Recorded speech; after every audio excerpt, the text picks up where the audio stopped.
Hello and welcome back to Samurai Retrospective, and today I'm going to talk about the 1990 film Darkman.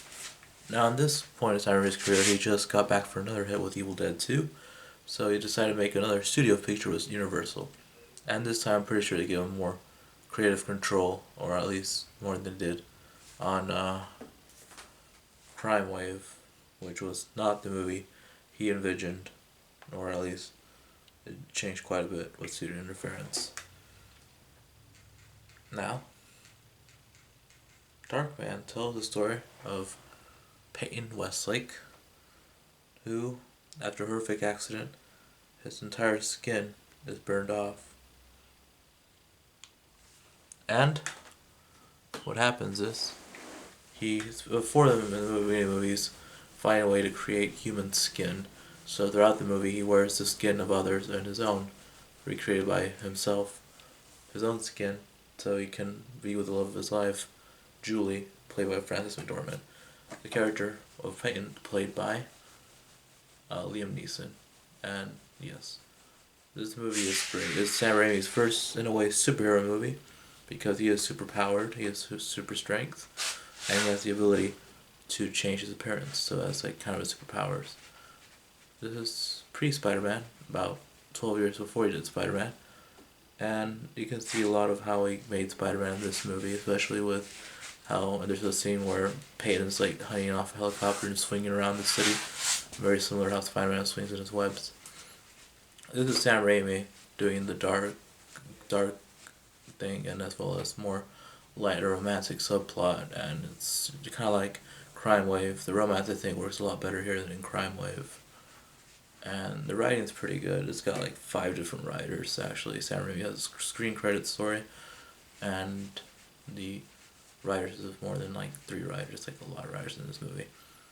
The one thing I like about this movie is the action. It's so well, and there's a great scene about a pink stuffed elephant, where it shows that Liam Neeson's character Peyton, because of his no senses in his body, he has heightened emotions. So when the guy denies him a pink elephant, he gets super mad and like breaks his fingers and throws him through the wooden attraction, and his girlfriend sees, and that's when he reveals himself to his girlfriend as Darkman, because his skin is all burned off and he has to show the skin of others.